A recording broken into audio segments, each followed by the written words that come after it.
Hello everybody. Class 11th economics के अंदर आपका एक बार फिर से स्वागत है।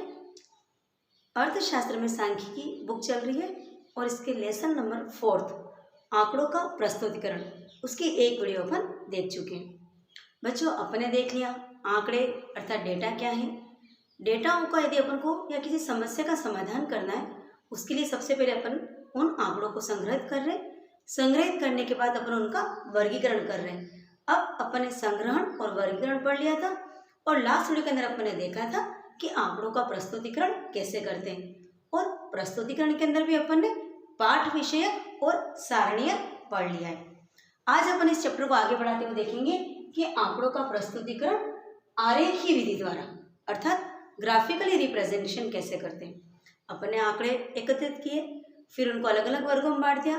वर्ग में बांटने के बाद पहले अपन ने देख लिया कि पाठ विषय इसका प्रस्तुतिकरण कर दिया, फिर रो और कॉलम्स है ना के द्वारा सारणी के द्वारा अपन ने बता दिया कि आंकड़ों का प्रस्तुतिकरण कैसे करते हैं। अब इसमें आप देखिए कि आंकड़ों का आरेखीय प्रस्तुतिकरण।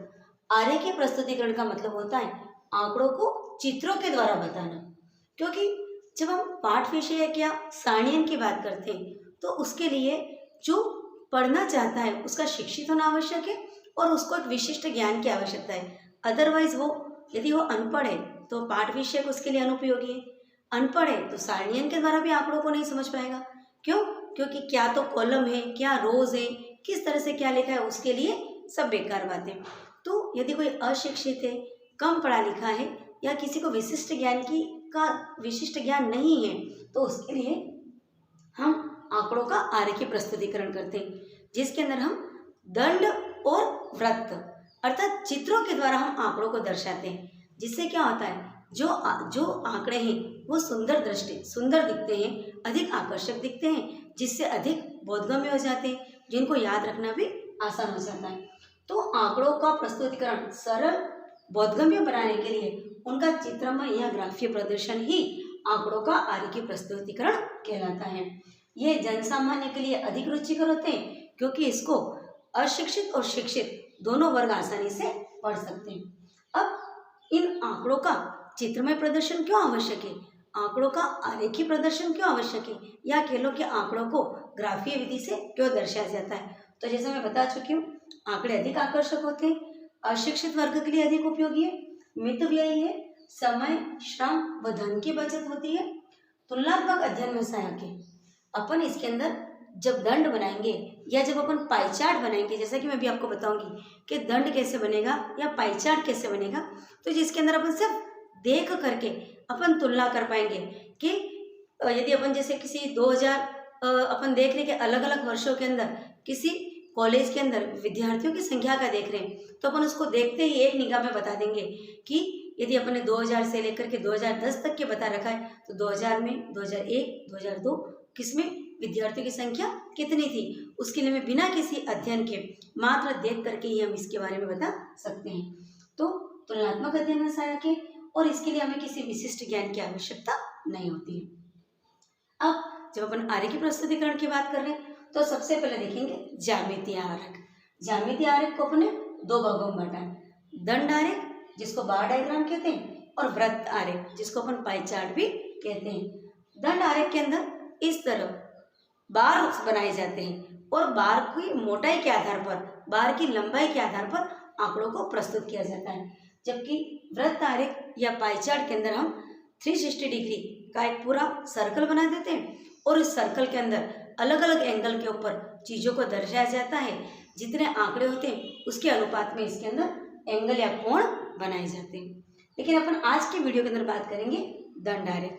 दंड आरेख जिसको बार डायग्राम कहते हैं, ग्राफिकली रिप्रेजेंटेशन है। ये भी ग्राफ के ऊपर इसको दर्शा सकते हैं, कागज के ऊपर भी इसको दर्शा सकते हैं। दंड आरेख के अंदर ये दंड आरेख एक विमीय चित्र होता है, वन डायमेंशनल होता है और इसमें जो दंड या जो बार बनाई जाती है उसकी लेंथ या लंबाई होती है वो आंकड़ों के मान के अनुपात में रखी जाती है।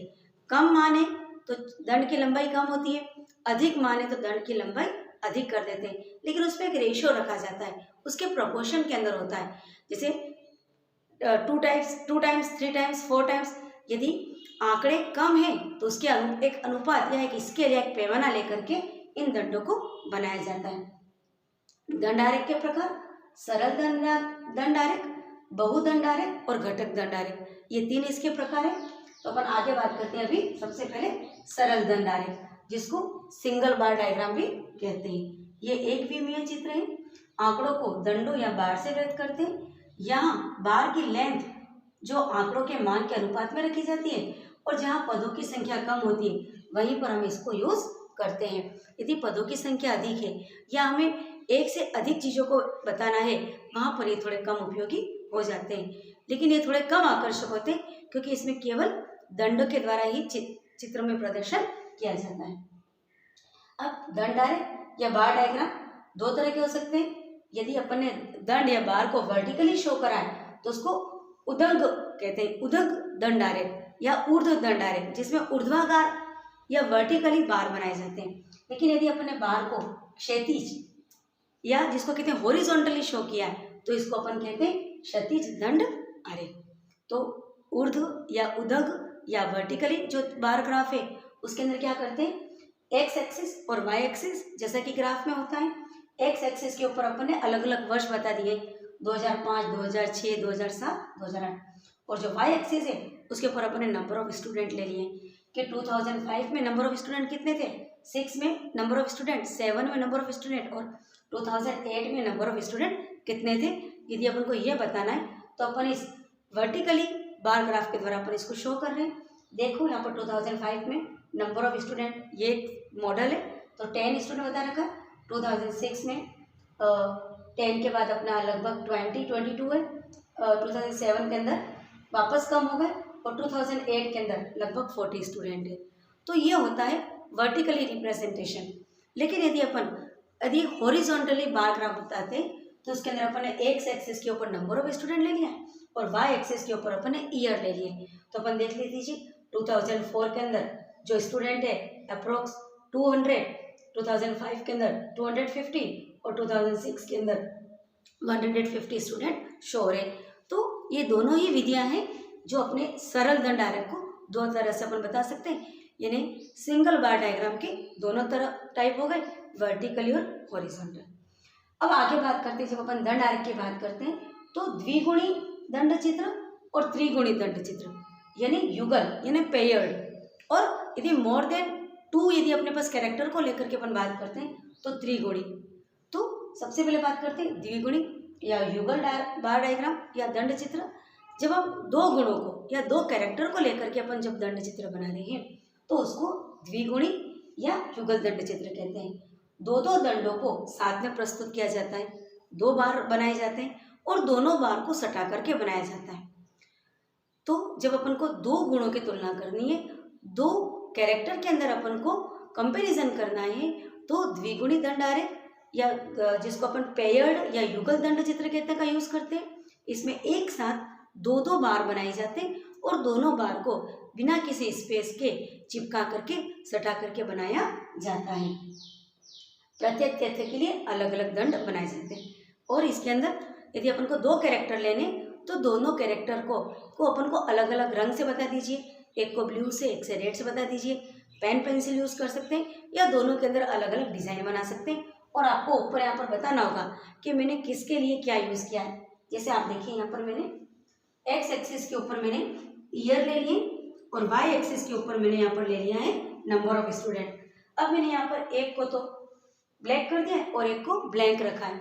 तो यहाँ पर जो मैंने ब्लैक कर दिया है वो आर्ट्स के स्टूडेंट है, तो अपन को यहाँ पर बताना होगा कि ये जो पूरा भरा हुआ है वो आर्ट्स के स्टूडेंट के लिए, और जो ब्लैंक रखा है वो मैंने यहाँ पर कॉमर्स स्टूडेंट के लिए लिया है। तो इससे आपको एकदम से पता चल जाएगा कि 2000 जैसे 5 की बात कर रहे हैं या 2002 के अंदर 2002 के अंदर आर्ट्स के कितने स्टूडेंट थे 100 और कॉमर्स के स्टूडेंट कितने थे तो 150। अब 2003 के अंदर जो आर्ट्स के स्टूडेंट है वो 150 है, तो कॉमर्स के स्टूडेंट वापस कम हो गए। तो 2004 के अंदर वापस ये आर्ट्स के स्टूडेंट और ये कॉमर्स के स्टूडेंट, यानी हमने एक साथ 2 कैरेक्टर को एक ग्राफ एक पेज के ऊपर बताया है। तो इसको द्विगुणी या युगल या पेयर्ड बार डायग्राम कहते हैं। और इसके अंदर 2 कैरेक्टर को एक साथ लिया है, जिन 2 कैरेक्टर को एक साथ लिया है उनको एक ईयर के अंदर दोनों को सटा करके बनाया है। और दोनों के लिए मैंने यहाँ पर संकेत बता दिया है कि आर्ट्स के लिए मैंने क्या सिंबल यूज़ किया है और कॉमर्स के लिए क्या यूज़ किया है। अब यदि हमें मोर देन 2, 2 से अधिक कैरेक्टर को एक साथ दर्शाना है तो उसके लिए हम त्रिगुणी दंड आरेख यूज करते हैं। अब त्रिगुणी के अंदर क्या होता है, सेम वही चीज है, ये ओ एक्सिस है, ये एक्स और ये वाई। एक्स एक्सिस के ऊपर अपन ने ले लिया है, ये जैसे पूरा ले लिया 2002, फिर यहाँ पर ले लो आप 2005 और इधर ले लो नंबर ऑफ स्टूडेंट। तो 2002 के अंदर आर्ट्स के, साइंस के और कॉमर्स के कितने स्टूडेंट हैं ये अपन को एक साथ बताना है। तो मैंने यहाँ पर क्या किया है, आर्ट्स के स्टूडेंट के लिए मैंने इस तरह का चित्र बना दिया है, फिर ऐसा डिज़ाइन बना दिया है। साइंस के लिए मैंने इस तरह का डिज़ाइन बना दिया है और कॉमर्स के लिए जो अपन ने इस तरह का डिज़ाइन बना दिया है। तो जिससे पता चल रहा है कि ये जो बार है वो आर्ट्स के स्टूडेंट का है, ये बार है वो साइंस के स्टूडेंट का है और ये बार है वो कॉमर्स का स्टूडेंट का है।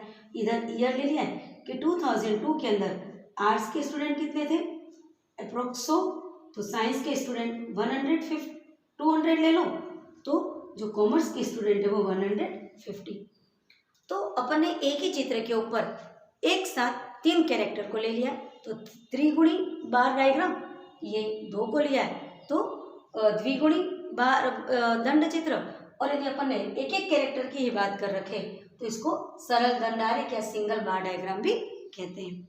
तो इस प्रकार बच्चों आज की वीडियो के अंदर अपन ने देख लिया कि आंकड़ों का जो प्रस्तुतिकरण, जो लास्ट वीडियो के अंदर तो अपने 2 चीज़ देख ली थी, पाठ विषय और सारणीयन, और आज के अपने सेकेंड पार्ट के अंदर अपन ने इसका दंड आरेख देख लिया और दंड आरेख के भी अलग अलग प्रकार देख लिए। अब अगली वीडियो के अंदर अपन देखेंगे कि आंकड़ों का प्रस्तुतिकरण पाई चार्ट के द्वारा कैसे किया जाता है। तो मेरे वीडियो को अच्छे से देखिए, यदि आपको चित्र इजीली नहीं दिखते तो आप इसको पॉज करके जूम करके भी आसानी से देख सकते हैं। तो अगली वीडियो के अंदर अपन फिर से मिलते हैं, तब तक के लिए थैंक यू।